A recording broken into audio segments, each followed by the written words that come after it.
So before putting any protective style on your head, you need to make sure that your hair is 100% clean and healthy and deep conditioned and ready to be put away for a long period of time. If your hair is in like a brittle position, or it's been breaking, or it's been super duper dry, or your scalp is super tender, super sore, then you definitely want to opt out of putting protective styles that involve adding weave hair to your hair. You want to stop that for a moment until you can get your hair back into good health and condition. So if your hair is in good health and your scalp is in good health, then continue watching. So my choice of cleaning, moisturizing, and conditioning was a mixture of Design Essentials products along with my own. I use the oat protein and henna fuller, thick, stronger, deep cleansing shampoo.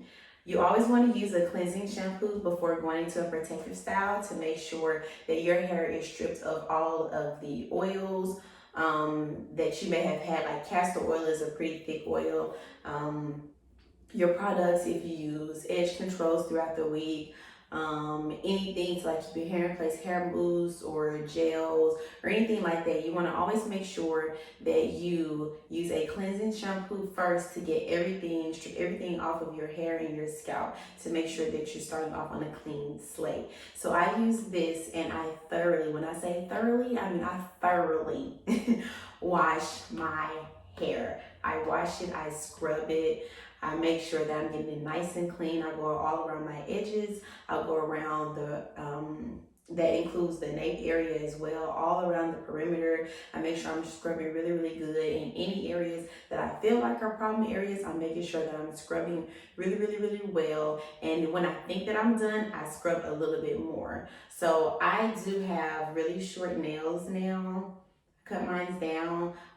If you have like really sharp edges, you probably don't want to scratch with your hands. These are like rounded corners and things, so I can scratch with these. If you have really sharp nails, then you may want to opt for using the pads of your fingertips as opposed to using your nails. You don't want anything that's going to snag. And that's actually another tip before washing your hair or doing your hair or anything. As I've mentioned before, you want to make sure that that's manicured.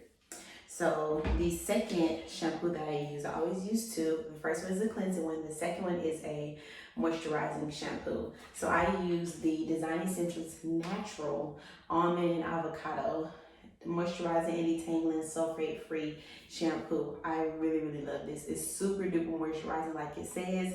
It definitely detangles your hair, like it says, as you shampoo it. It has so much slip to it. So it's a really good shampoo to use.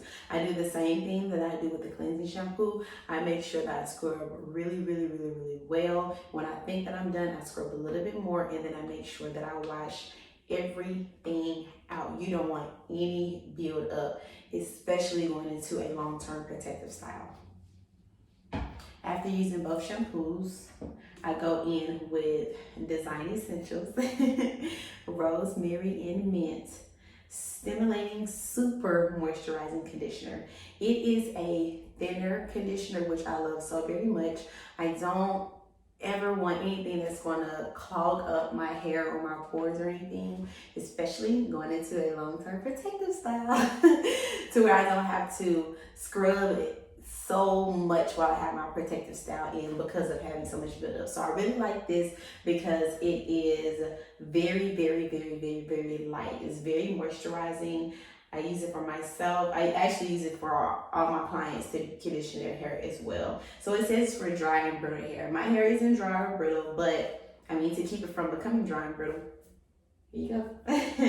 So yes, I use this. I put this all over my hair, and a little definitely goes a long way. I put it in the palm of my hands, I rub it around, and I just put it all over my hair.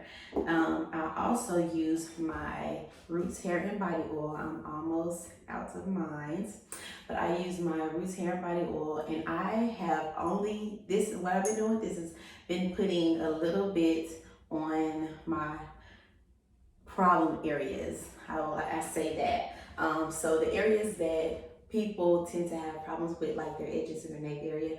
I make sure that I put mine on those areas to keep them strong. So this has jojoba grapeseed, sweet almond oil. And what I did was I added a ton of essential oils. So I have essential oils like rosemary, lavender, tea tree. I'm trying to think of some other ones. Cedarwood. I have a lot of different, I can't think of off the top of my head right now, but I do have that oil that I put on my edges and I just massage it in. I put on a plastic cap, and today I actually was kind of doing some work around the house as I was deep conditioning. No, you do not always have to use heat to deep condition. I just opt to keep my deep conditioner on longer when I know I'm not going to be using heat, so that I make sure that it penetrates my strands and gets that moisture in like I want it to, so that my hair is super moisturized before going into my protective style. It is very, very, very important that your hair is moisturized before going into a protective style. If your hair is dry and you start to manipulate your hair, and then on top of that, you start to neglect your hair while in a protective style, when you take those braids out, you're gonna be the person that says, I can't wear braids because braids take my hair out.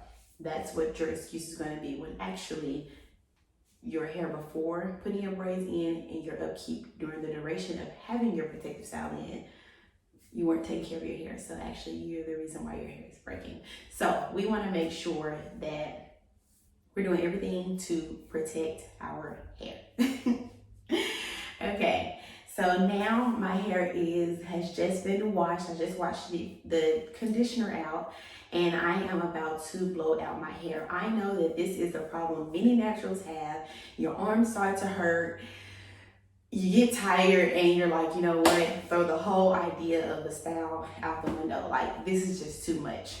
So hopefully the tips that I have for you all as I'm blowing out my hair really, really helps you all to retain your hair and reduce the amount of breakage, so that we can keep our hair, because the point is to have healthy hair. We don't want broken hair. So I hope the practices that I am giving to you all today is going to be really, really helpful for you to retain as much hair as possible. So for my blowout, I'm going to be using Design Essentials, Design Essentials Bamboo and Silk HCO Leave-In Conditioner. Then I'm going to be using FAQs Serious Care and Protection Keratin and Green Tree Restructurizer. I'm going to be using that. And then I'm going to be using Silk Elements for relaxed and natural hair. They're heat protectant, so Design Essentials. Yes, I love Design Essentials products. So of course I use this because it is a leave-in. I want my hair to be as light as possible. I don't want anything weighing my hair down. So that's why I opt for more of a spray as opposed to a creamy leave-in conditioner. I use the FAQs Keratin and Green Tea Restructurizer because I use heat on my hair. I'm going to blow my hair out. I want my hair personally to be blown out as much as possible to get a sleek look, also because it's easier whenever I'm trying to part my own hair and trying to style my own hair. It's much easier to have my hair blown out as opposed to in its kinky state, which you all are going to see once I start to blow out my hair.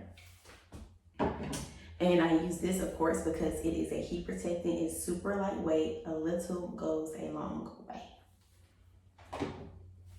I also have some clips. You can find these like at Sally's to put the hair that I'm not working with away. I have a wide tooth comb. Not sure if I'll need that or not, but I have it just in case. You may like to use a wide tooth comb whenever you're detangling. Think of products that help you detangle your hair the easiest. I have a fine tooth comb, but I don't actually need that right now. So, yeah. I have a dimming brush. It has some of my hair in there already, so excuse that. I have a dimming brush that I use to detangle my hair. I've actually been opting to use the dimming brush, as opposed to the wide tooth comb because I have more control over it and it seems easier. I guess it may also be because I detangle my hair a lot more. I have not worn protective styles this year, so I wash and detangle my hair a lot more, but I really like using this. So then I also have my Silverbird blow dryer that has the comb attachment to use. So I'm going to be using this to blow. Whenever I finish washing my hair, I like to let my hair sit in a towel for a little time just to soak up some of that extra water that would be dripping down. So this is my hair after it has been washed really, really well, deep conditioned. It's nice and moisturized. I love how it feels. We're good to go. All right, so what I'm gonna do is, first I'm going to add all of my leave-in. So I'm gonna start with the conditioner. And you can put it as little or as much as you want. That's another thing I like about it being a liquid form. You're good. Gonna do some Effulgene. And then I'm gonna take the heat protectant. A little goes a long way. My hair is still kind of super thick, so I'm gonna use that much. And I'm just gonna put it all over. And you really can feel that it's spreading all over the hair. Like, that's what I love about it. Make sure that I have it all over. Okay, so I'm gonna take sections that I'm able to work with. I'm just gonna separate my hair. Take my clips, clip away the sections I'm not using. Clipping away your hair, trust me, makes everything so much easier.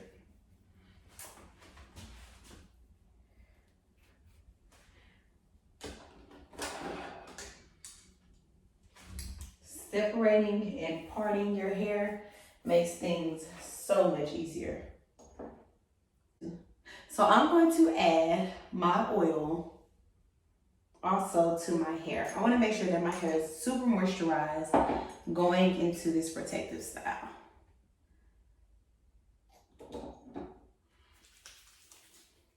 I'm only going to add a little bit because having too much oil can weigh it down, even though it's a super light oil. I don't ever want it to be too oily, especially when I'm trying to blow my hair out. I'm gonna take my damping brush, start at my ends.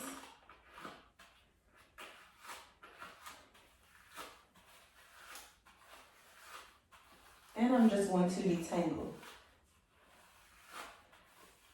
Now, if you are having a hard time detangling your hair, you want to first try to separate the section that you have into a smaller section instead, so that it can be more manageable.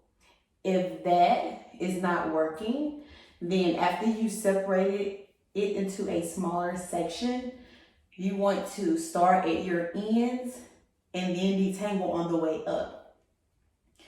Don't go up if it's not detangled. If you're starting at your ends and you're going over a section that is not detangled, do not go up. You're going to continue having problems with it not being detangled. Just getting some of my oil.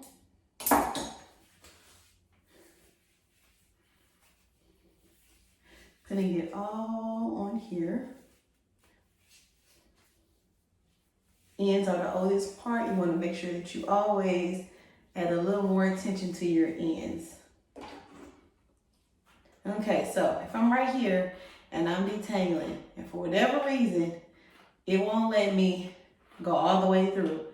If you can't go all the way through with ease, do not go up to the next section because you're just going to be stopped. Be patient with yourself. Be patient with your hair. know when to say when to change it, when to go a different way, know when to put down the brush or the comb that's detangling your hair. Okay, I'm gonna take it, split it in half, twist it.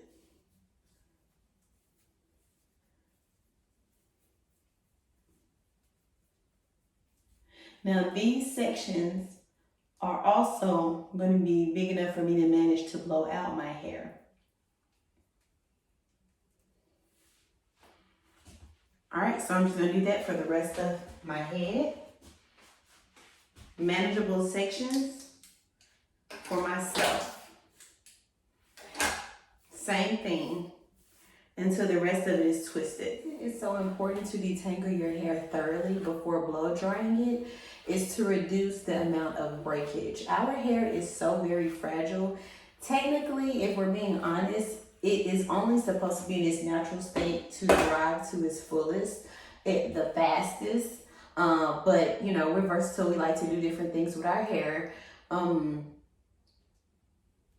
It's important to make sure that your hair is fully detangled so that when you have your blow dryer, you're trying to blow out your hair, you're not trying to detangle it with the attachment comb or stopping and stopping. Your arms can hurt, you can become tired, and then just kind of trying to rush through it, which can eventually cause breakage to your hair, which again is something that we don't want.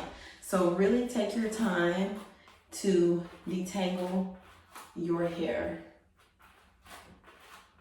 I feel like this is the hardest part of doing your own hair, blowing it out, prepping it, and that includes parting your hair. So parting is kind of a part of prepping to me, and I say that's probably the hardest, but if you can get through that, the install is the easiest.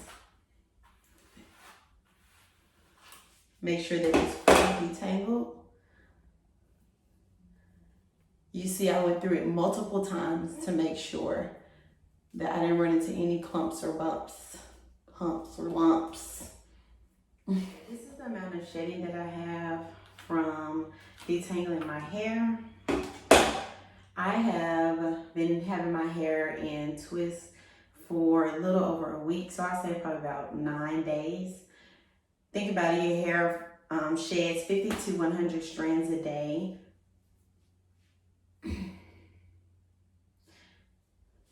The hair sheds 50 to 100 strands a day. And so this is about 9 days. So if you take your time detangling your hair, you won't lose a lot of hair. You only lose you will only lose shedded hair as opposed to breakage plus shedding hair.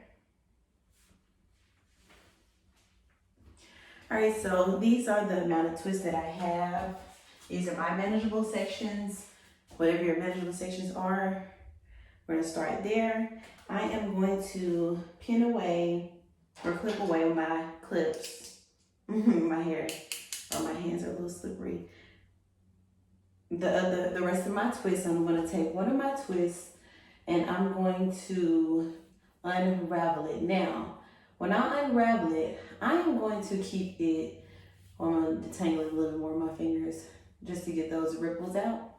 I'm going to keep it stretched with my hands as much as possible. I'm going to keep it stretched. What I'm doing is reducing the amount of direct heat. That means the heat that is all up in on the hair. I'm trying to reduce the amount of direct heat on my hair as I'm blowing my hair out. I'm going to take my dryer and I'm going to use settings that work for me. So I know that for me, my hair dries quickly. Now, I don't want it to dry quickly in this state. I want it to dry in this state. So that's another reason why I'm opting to stretch it out. So I'm going to take this and I'm going to put it on medium.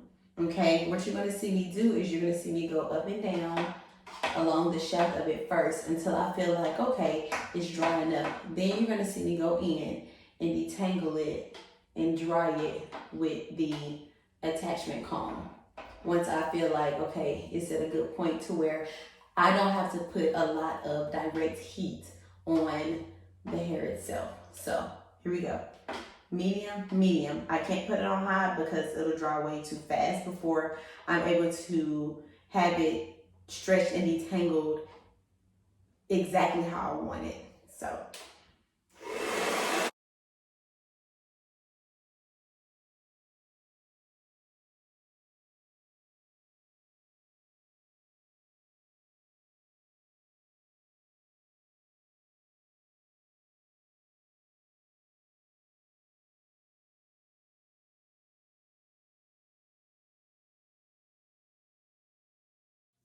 All right, so once I finish with the section, I'm just going to take it, twist it,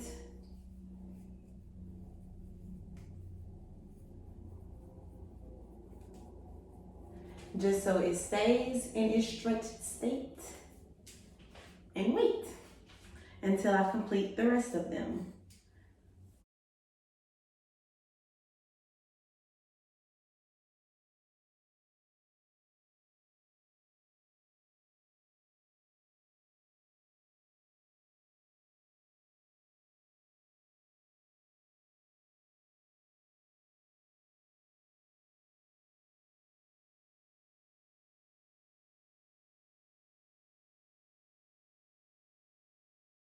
Okay, so I have blown out all of my hair on medium heat, medium temperature.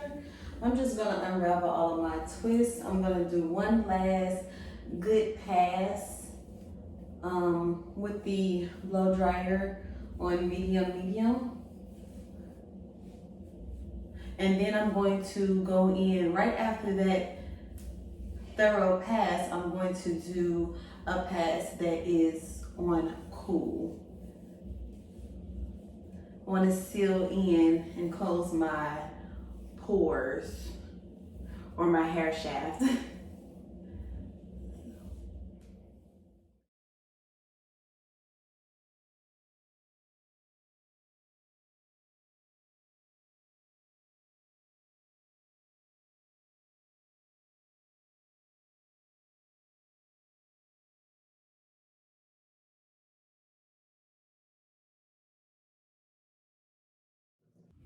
All done.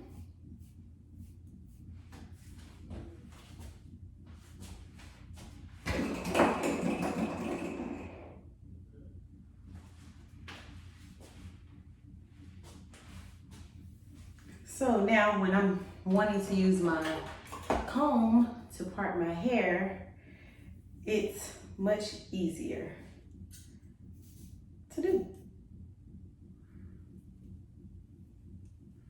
A good blow dry can make a heck of a difference with how easy and difficult something